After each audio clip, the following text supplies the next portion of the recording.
स्नान करून पाणी भरणे आणि सगळ्यांच्या आंघोळी झाल्याच्या नंतर धुणे घेऊन वस्त्र गंगा तीरी दूतसे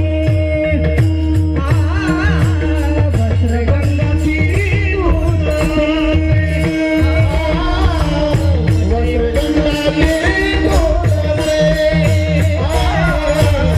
वस्त्र गंगा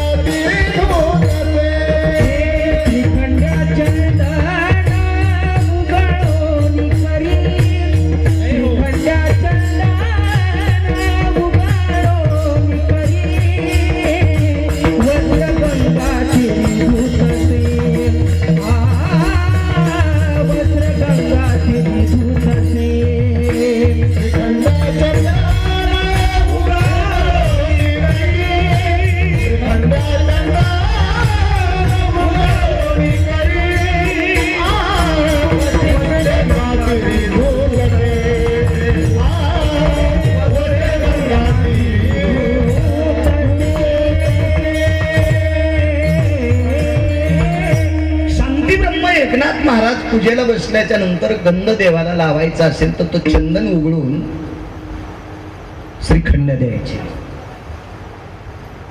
गिरिजा काकी नाथांच्या पत्नी हरिपंडित नाथांचे चिरंजीव या सगळ्यांची स्नान झाल्याच्या नंतर कपडे एका टोपल्यात भरायचे आणि अनंत पाप्यांचं पाप धुणारी गंगा गंगामाई गोदावरी माई त्या गोदावरीच्या तीर्थामध्ये विश्वाचा बाप नाथांची घरची कपडे धुत होता. वाक्य नीट ऐका. आपल्याला जर कपडे धुवायला एखादी व्यक्ती ठेवायची असेल तर बारुका सेठ त्याला लक्ष्मी द्यावा लागते. लक्ष्मी म्हणजे पैसे. बिना पैशाचा आपल्या इथं फरची पुसायला कोण येईल? इतका डेव्हलप एरिया केला हे पैशाशिवाय झालाय का? मला इथं येत असताना एक आडवी काडी सुद्धा सापडली नाही. एवढा कचरा सापडला नाही. तुम्ही वेचून घेतलाय पैसे देऊन. म्हणजे तुमच्याकडे स्वच्छता करण्यासाठी तुम्हाला लक्ष्मी खर्च करावा लागते, म्हणजे पैसे द्यावा लागते. आणि नाथांच्या घरचं काम करण्यासाठी लक्ष्मीचा पती येत होता. एकनाथ महाराजांच्या घरी काम करायला कोणी यायचं पाटील साहेब? लक्ष्मीचा पती देवादी देव भगवान विष्णू परमात्मा एकनाथ महाराजांच्या पत्नीचे साड्या धुण्यासाठी, पितांबर धुण्यासाठी, पैठणी धुण्यासाठी, चोळी धुण्यासाठी पंढरपुरातले मालक येत होते. लक्ष्मीचा पती येत होता. लक्ष्मीचा पती. याचं एकमेव कारण काय असेल बारुका शेठ? शांती ब्रह्म एकनाथ महाराज कायमस्वरूपी लक्ष्मीच्या पतीला जिभेवर ठेवत होते. अंतकरणात त्याचं भजन करत होते. ह्या भजनाचं एवढं कर्ज झालं, इतकं ऋण झालं की ते ऋण फिटत नाही. याच्याकरता जगाचा बाप त्यांच्या इथले काम करत होता. याच्यामुळं पहिल्या कडव्यात ती मागणी केली, हे चिदान दे गा देवा,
कामा करता आला. वारुका शेठ एक विनंती करील, प्लॉट देत असताना गंध पाहून द्या.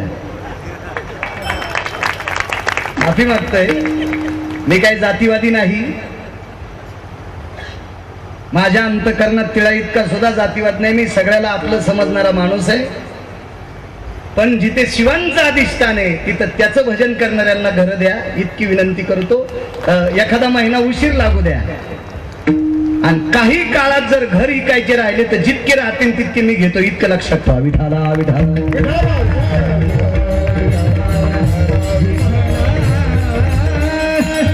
धोत्रावर जरी असेल तरी गबाळे समजू नका.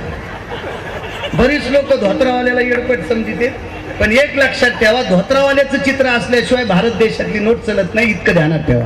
विठाला विठाला.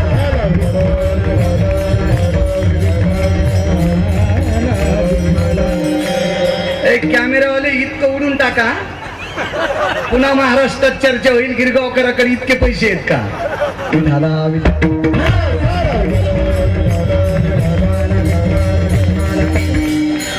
कारण एक खात्री सांगतोय, 7037 गावं महाराष्ट्रातली पाहिलीत मी. एकदा गेलेली गावं, एकदा. लोकमान्य मल्टीपर्पज सोसायटीने मला गोव्याला सुद्धा 5 कीर्तनासाठी नेलं.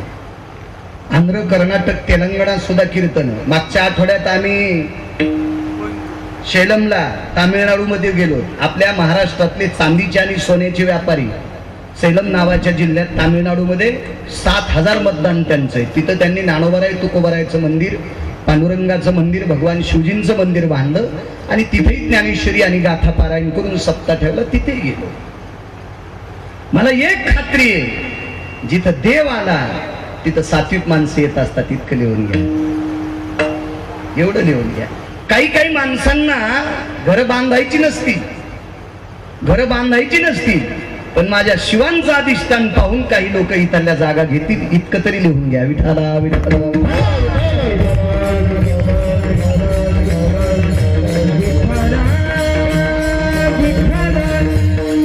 आणि मी जरी घेतलं तर मी किती घर बांधू, बायको तर एकच आहे मला, मी तरी किती घर बांधू. पण मी सुद्धा भगवान शिवजीचं अधिष्ठान पाहून घर घेणार. आणि कालांतरानं नाही बांधणं झालं तर चांगल्याला इथून टाकणार. इतका भाव लोक, कारण इतकं गोडसं केलंय, इतकं गोड, मनाला हेवा वाटतं. इथं आल्याच्या नंतर मला असं वाटतं, मनाला अशी गोडशी शांती प्रदान व्हावी. एक दुसरी काशी निर्माण केली, दुसरं पंढरपूर निर्माण केले. याच्याकरता नुसतं असं प्रसन्न मनाला वाटावं, इतका सुंदर असा स्वर्ग तुम्ही केला तुमच्या त्या कार्याला. गोड गोड गोड गोड गोड गोड माझ्या प्रक्रिया. विठाला विठाला. एक वाक्य नीट ऐका, माफी मागून एक शब्द तुमच्यासाठी वापरला, गंध पाहून द्या, म्हणजे सनातन्यांना द्या. तर त्याचं कारण सांगतो. सनातन्यांनी घर बांधल्याच्या नंतर त्या जागेत जगाचा मालक राहील. माणसांना जरी वेळ नसला ना, वारुका शेठ आपल्या मावल्यात ना, महाराष्ट्रीयन भारतातल्या स्त्रिया अत्यंत भावुक आहेत, आध्यात्मिक आहेत, पारमार्थिक आहेत. मला वाटतं आजचा दिवस महिला दिन आहे. वा वा. आज जागतिक महिला दिन आहे. तर वारुका शेठ या देशाची ओळख या देशातल्या माणसामुळे नाही, या देशातली ओळख या देशातल्या स्त्रीमुळे आहे, या देशातल्या स्त्रीमुळे आहे. डॉक्टर सुशील भारुका असतील, राजेशजी भारुका असतील, अचित भारुका असतील आणि पारस चोरडे असतील. ठीक आहे, सर अर्थार्जन केलं तुम्ही बुद्धिवादी आहात, प्रचंड कर्मशील आहात. तुम्ही एवढा मोठा एरिया डेव्हलप केला, या एरियाचं स्वर्ग केलं. नुसतं स्वर्ग नाही, तिथं कैलास आणलाय. विश्वनाथाला बसवलं म्हणजे कैलास आणलाय. तुम्ही फार मोठे आहात. पण तुम्हा चौघांना ज्या आईनं पोटात ठेवलं ती आई किती मोठी असेल,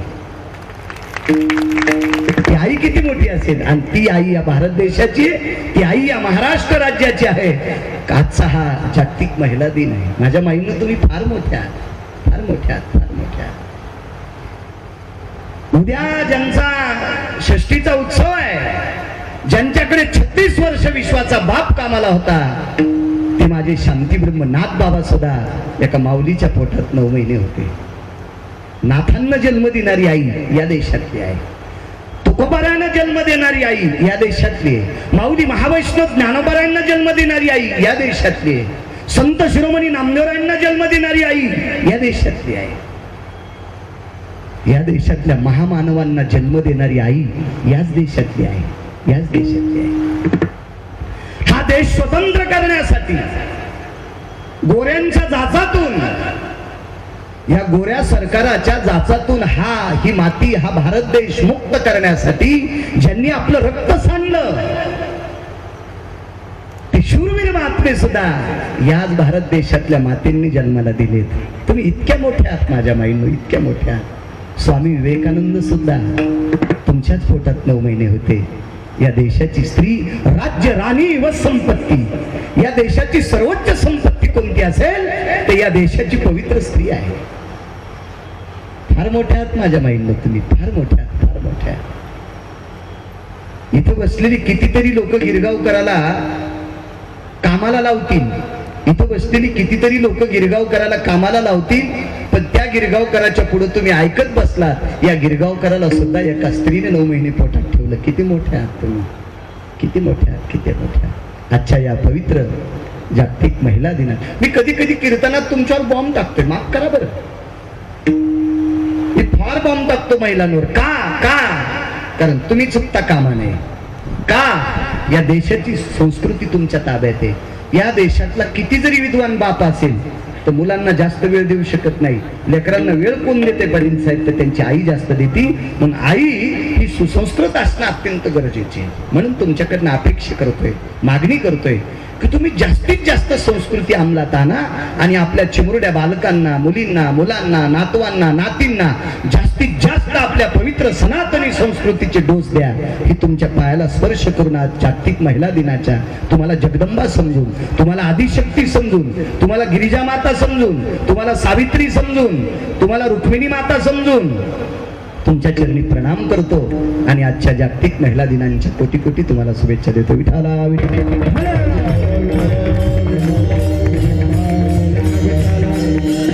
तुझा विसर न व्हावा, भगवंताचा विसर न झाल्यामुळे रात्रंदिवस विटेवरचा मालक अंतकरणात असल्यामुळे 36 वर्ष कपडे धुवायला होता. ऐका एक प्रसंग. एका चिमुरड्या घरामध्ये, एका लहानशा घरामध्ये एका माऊलीचं पोट दुखत होतं. माऊली शब्द कळतो ना, स्त्रीचं. तुमच्यातल्या एका स्त्रीचं पोट दुखत होतं. ते पोट म्हणजे आती जेवल्यामुळे दुखत नव्हतं, अजीर्ण झाल्यामुळे दुखत नव्हतं,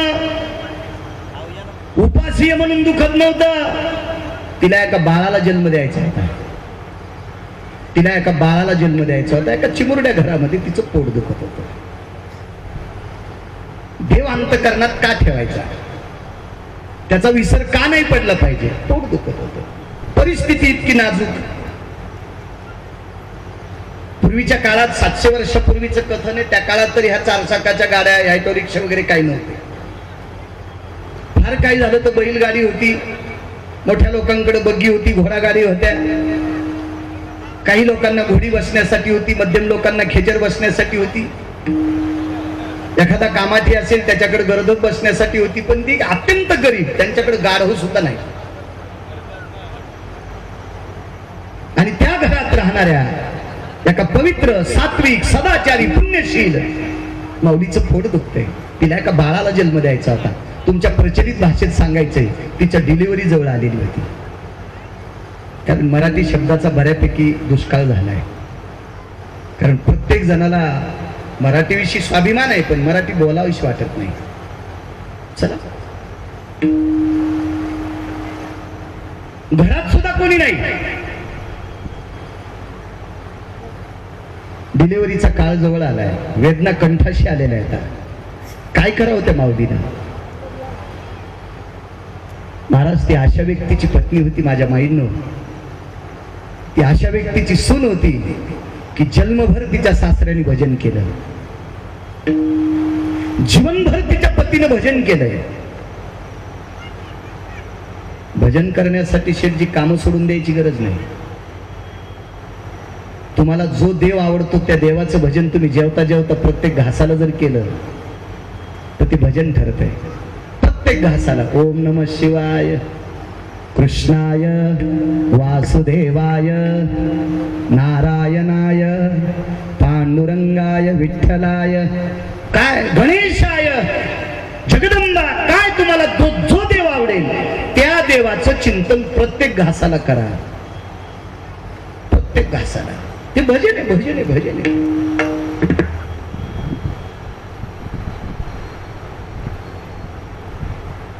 तुम्ही पोळ्या लाटताना, भाजी करताना, एखादं घरातलं काम करताना तुम्ही रामकृष्ण हरी म्हटल्या, विठ्ठल म्हणल्या, केशवा म्हटल्या, माधवा म्हटल्या, ओम नमः शिवाय म्हटल्या, ते भजन घडते. भजन पोळ्या लाटणं बंद करायचं नाही, लाटता लाटताच म्हणायचं, कारण तोंडात तर लाटणं धरतच नाही माणूस. गाडी चालवत असताना ड्रायव्हरनं जर विठ्ठल विठ्ठल आणि ओम नमः शिवाय म्हटलं तर काय पालथी पडन का गाडी ती? कारण स्टेरिंगनं काही दातानं फिरीत नाही, जिभेनं फिरीत नाही, ओठान दाबीत नाही. स्टेरिंग हे पायानं फिरवते माणूस. सहज जर आपण चांगलं चिंतन करत राहिलो तर भजन होते. ते भजन त्या घरातली सगळी लोक भजन करायची. महाराज ती सुद्धा इतकी पवित्र माऊली होती. रात्रंदिवस काम करत असताना त्या माऊलीनं भजन करायचं. तिचं नाव आहे सोयरा. नाव आहे सोयरा. तिच्या मालकाचं नाव आहे चोखोबा. तिच्या सासऱ्याचं नाव आहे रानोबा. काय पवित्र कुटुंब महाराज, किती पवित्र कुटुंब. एका दृष्टीनं सांगू तुम्हाला, ती अशा कुटुंबातली माऊली होती की त्या कुटुंबातल्या लोकांना दारात येऊ देत नव्हती लोक. 700 वर्षापूर्वीचा काळ आहे थोडक्यात. अरे महाराज, त्या कुटुंबातल्या लोकांना दारात सुद्धा येऊ देत नव्हते. इतकी परिस्थिती बिकट होती. पण मुखात भजन आणलं ताकद काय होती लक्षात ठेवा. आधा कदा जर दारात आले तर कमरेला फडा बांधलेला असायचा, झाडू बांधलेला असायचा. तुमचे उमटलेले पाऊल मोडून गेले पाहिजे. तो काळ सांगतोय, तो काळ. आताच नाही, आताच नाही, आताच नाही.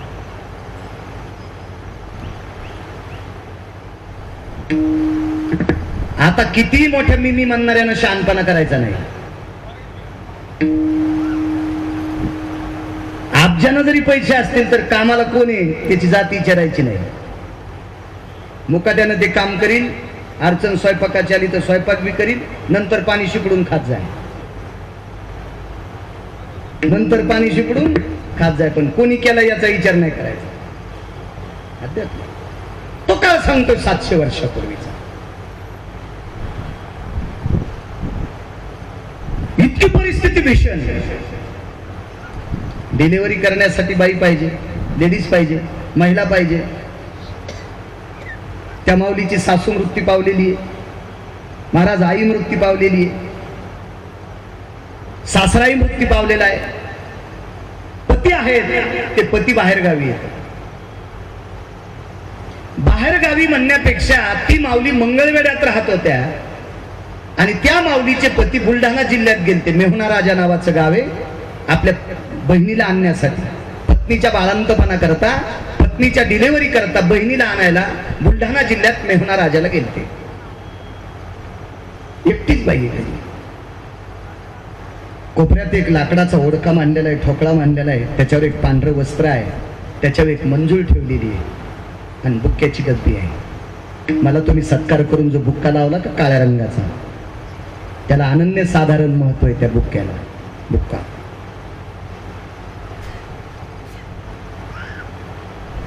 त्या चालत तिथपर्यंत गेल्या. असाही वेदना होत्या, असाही वेदना.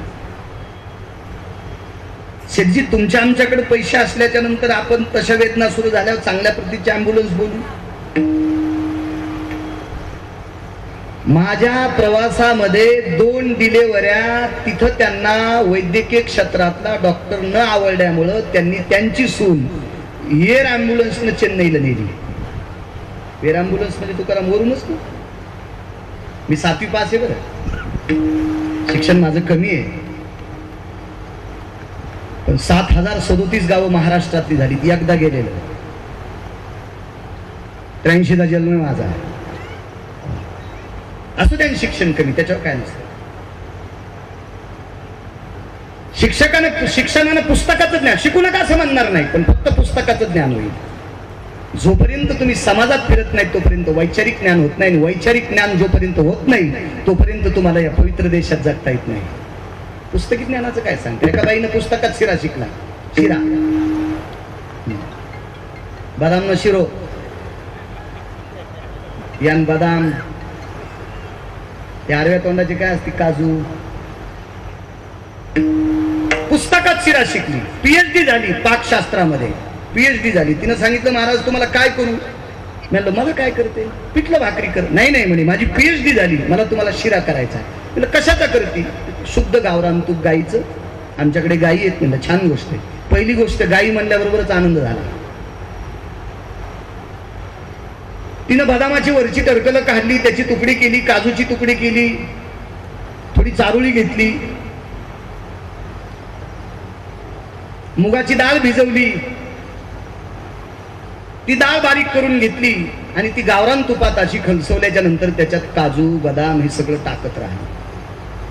आणि थोड्या वेळानं तिला त्याच्यात साखर घालायची. पण साखर घालत असताना अचानक फॅन सुरू झाला आणि पानपळटी झाली. तर पलीकडच्या पानावर होता उपीठ. शिऱ्याचं पानपळटी झालं आणि उपिटाचं पान आलं. लगेच सांगितलं त्याच्यामध्ये 1 चमचा तिखट घाला. शिरा नाही उपीट नाही, हे अति शिकलेल्यांचा नालायकपणा. आजही जुन्या बायकांच्या हातानं न शिकलेल्या बायकांकडे चमचे सुद्धा नव्हते. मीठ सुद्धा चिमटीनं टाकायच्या, साखर सुद्धा चिमटीनं टाकायच्या, गुळ सुद्धा खड्यानंच घालायच्या, काही वस्तू हातानंच टाकायच्या. पण त्यांनी केलेलं पिठलं इतकं चविष्ट होतं, शिकलेल्या बाईने केलेली बासुंदी सुद्धा खावा वाटत नाही. कारण शिकल्या म्हणजे फार ज्ञान येत असं नाही. माणसं शिकत नव्हते तरी घरातल्या लोकांशी रक्ताची नातं ठेवत होते. या आता शिकलेल्या अति शिकलेल्या 2च तोंडन खिचडीन बोंड, या सासू सासऱ्याचे कपडे धुवायला तयार नाही. हा शिक्षणाची प्रगती आहे. शिकू नका असं म्हणत नाही, शिक्षण अत्यंत गरजेचं आहे. पण इतकं शिकून त्याचा आव आणू नका की घरातल्या लोकांची तुकडे करू नका. शिकणं गरजेचं आहे. चला, माझ्या या प्रवासामध्ये 2 लोकांच्या घरी गेल्याच्या नंतर त्यांनी सांगितलं महाराज या मुलांच्या जन्माच्या वेळेस आमची इतकी फजिती झाली की आम्ही याच्या आईला एअर ॲम्ब्युलन्सनं चेन्नईला नेलं. काय झालं असेल बाळाला, ती पोटात ब्लडिंग वगैरे काय अमकं तमकं काय वेगळं झालं असेल. स्थानिकच्या डॉक्टरनं सांगितलं आमच्या हाताच्या पलीकडे केस गेलेली आहे, आता आम्ही ती काही आटोक्यात आणू शकत नाही, तुम्हाला पुढचा मार्ग मोकळा. मग त्यांना आता मोठा माणूस आहे, पैशावाला माणूस आहे, त्यानं लागलीच चेन्नईला नेलं. आणि चेन्नईला नेल्याच्या नंतर तिथल्या डॉक्टरनं सांगितलं मी प्रयत्न करतो पण मी काही देव नाही. बरोबर आहे डॉक्टर साहेब, मी काही देव नाही, मी माझ्या अभ्यासाच्या बळावर निदान लावून शेवटपर्यंत याचा प्रयत्न करतो, पण दोघेही वाचतील का याचा मी काही शाश्वती देत नाही. आज ती आई बी आणि तो मुलगाही सुखरूप आहे. 9व्या वर्गात तो मुलगा आहे, मोठ्या घरचा मुलगा आहे तो, मोठ्या घरचा. पण पैसे जवळ असल्यामुळं चेन्नईला एअर ॲम्ब्युलन्सनं नेता आलं. ज्या माऊलीची डिलिव्हरी आहे त्या माऊलीकडे पैशाचा विषयच नव्हता, फक्त तुमच्या दारात पण येता येत नव्हतं. त्या काळात अस्पृश्यता फार होती, जातीय पगडा फार होता. कोणी कोणाला बोलावं, कोणी कोणाला येऊ द्यावं न येऊ द्यावं याचा प्रचंड पगडा होता.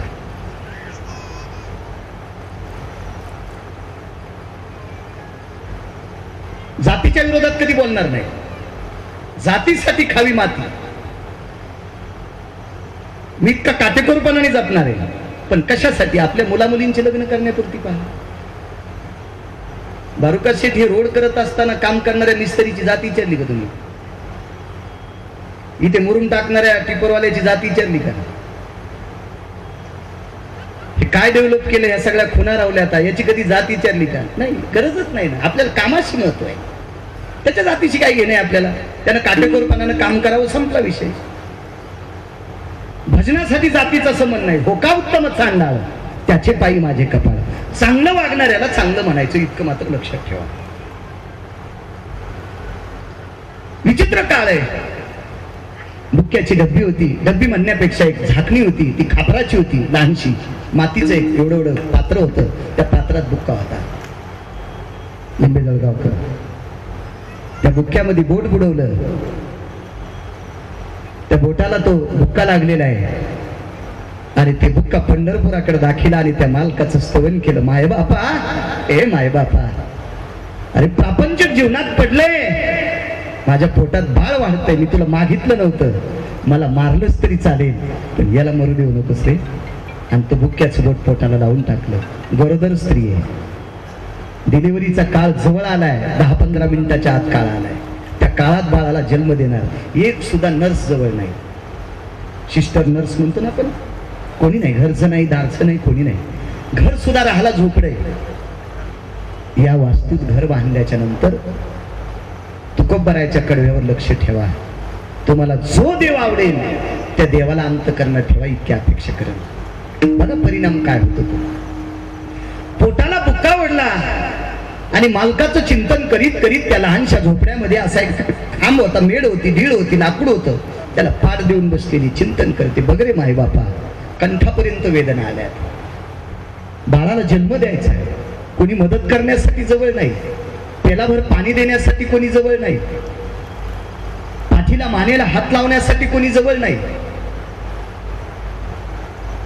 वेळ प्रसंगी त्या बाळाला हिच्या पोटातनं बाहेर ओढण्यासाठी कोणी नाही. इतकी परिस्थिती नाजूक. तुम्ही आम्ही असहाय्य वेदना झाल्याच्या नंतर वैद्यकीय क्षेत्रामध्ये सिजर करण्याची पद्धत आहे. ती आई वाचावा आणि बाळही वाचावा याच्याकरता सिजर. मी आदरणीय डॉक्टर हुसे साहेबांकडे मी जास्त जात असतो जालना हॉस्पिटलला. त्यांच्या धर्मपत्नी अंजलीताई गायनिक आहे. तर रात्री बेरात्री 2ला 3ला 4ला कोण्याही वेळेला त्यांना उठून एखाद्या माऊलीची डिलिव्हरी, बाळांत पण प्रसूती करावं लागते. तर कधी कधी बघायला भेटतंय धाय मोकलीत आलेली स्त्री त्यांच्या हाताने ती हसतमुख घरी जाते, आपल्या बाळाला घेऊन जाते. हे वैद्यकीय क्षेत्रातल्या लोकांचा, त्यांच्या अभ्यासाचा पुरुषार्थ आहे. पण इथं ते नाही चालत. सज्जनांनो, काहीच नाही. एक सोपी शब्द सांगू, सोपा शब्द. विष खाण्यासाठी पैसा नाही. अन्न तर सोडून द्या, विष खाण्यासाठी पैसा नाही. की कधरून आता मरावं असं माणसं म्हणतात ना, पहिले म्हणायचे. विष खाण्यापुरते पैसे नाही. तर उपचाराची कशाची अवस्था होती त्यावेळेला. त्याचा धावा केला.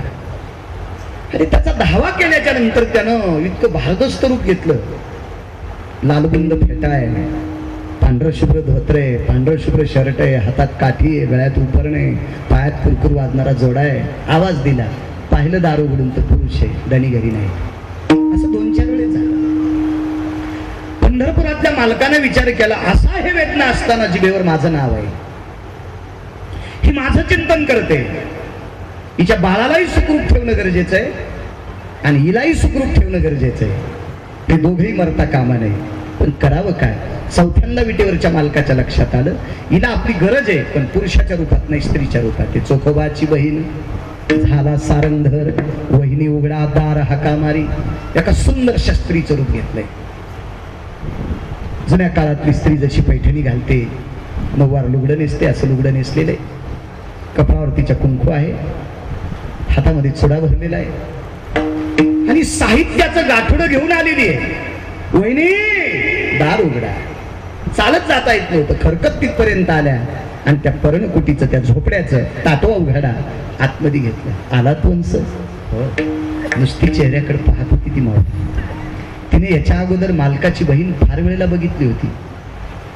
त्याही निर्मळाताई सुंदर होत्या, पण या निर्मळेच्या रूपावरचं इतकं सुंदर आहे, जगातला सर्व निर्मळपणा जिथून चालू होती त्याचं नाव आहे जगाचा बाप. आणि त्याचा चेहरा पाहिला, कृपा कटाक्ष न्याहाळीले. बाळ झालं, त्या बाळाचं नाव कर्ममेळा ठेवलं.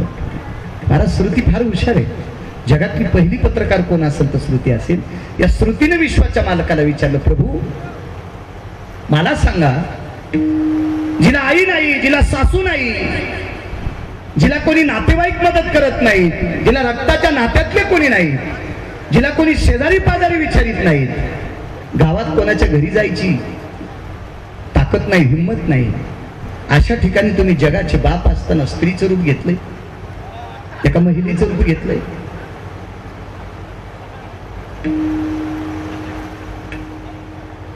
एक सोपा मुद्दा सांगतो जुना. आता हॉस्पिटलमध्ये डिलिव्हरी करणाऱ्या बाईच्या हातात बांगड्या नसत्या, नर्सच्या हातामध्ये बांगड्या नसतात. पूर्वीच्या काळात घरी डिलिव्हरी झाल्याच्या नंतर बाळंतपण करणारीच्या हातात बांगड्या असतात, पण तिच्या बांगड्या 4-5 दिवसाच्या नंतर फोडून टाकीत असतात. त्या बांगड्या बाटल्या असं म्हणायचे. मी काही बाई नाही, पण मी खेड्यापाड्यातला जन्म असल्यामुळे मला त्याचं ज्ञान आहे. त्या बांगड्या फोडून टाकायचे. बांगड्या म्हणजे डिलिव्हरी केल्याच्या नंतर काचाच्या बांगड्या सुद्धा निषेध आहे असं म्हणण्याची पद्धत आपल्या सनातनी संस्कृतीमध्ये होती. तर देवाचे हात किती पवित्र असतील. त्या पवित्र हातात त्यानं बांगड्या घालावा आणि त्या पवित्र हाताने बाळाला स्नान घालावं, बाळाची घाण धुवावी, त्याचे बाळंते धुवावे. सोयराबाईला नाहू घातलेलं आहे, तिचे कपडे धुतले कोणी? पंढरपुरातल्या मालकानं. सुलती काय विचारणार नाही. सुलतीने प्रश्न केला, प्रभू असं का, असं का? विश्वाच्या मालकाचे डोळे भरून आले आणि विश्वाच्या मालकाचे डोळे भरून आल्याच्या नंतर जगात ती पहिली पत्रकार शेटजी, तिचं नाव होतं श्रुती नावाची पत्रकार, आणि त्या श्रुती नावाच्या पत्रकाराने तिच्या समोर जगाचा बाप रडत होता. सांगितलं, श्रुती माते ऐक ऐक, या घरातला प्रत्येक व्यक्ती माझं भजन करतोय, या घरातला प्रत्येक व्यक्ती माझं भजन करतोय. त्या सोयराबाईला जो मुलगा झालाय बारुका शेठ, तो मुलगा हातात घेतल्याच्या नंतर जन्माला आला त्या दिवशी तो विठ्ठल विठ्ठल म्हणत होता. उपजता चित्कर्म मेळा आणि वाची विठ्ठल सावळा. सुमती नावाच्या पत्रकाराला दाखिला आहे, माय या घरातली ज्येष्ठ लोक भजन करतात, नवल नाही, पण या घरात जन्माला आलेलं बाळ सुद्धा परा पश्यंती मध्यम आणि वैखरी 4 वाणीपैकी एका वाणीनं माझं चिंतन करतंय. म्हणून मी माझ्या औदार्याचा, माझ्या वैभवाचा, माझ्या षडगुण ऐश्वर्याचा एका तिळाइतका विचार न करता मी स्त्रीचा वेश घेतला आणि 27 दिवस त्या बाईचे कपडे धुतले आणि त्या बाळांचे भरके कपडे धुतले. याची ताकद कशात आहे? त्या घरातली लोक या मालकाचं भजन करत होते, म्हणून विश्वाच्या मालकानं सोखवराच्या पत्नीचं बाळंतपण केलं. ते पहिलं कडवं. हे जे दान दे गा देवा,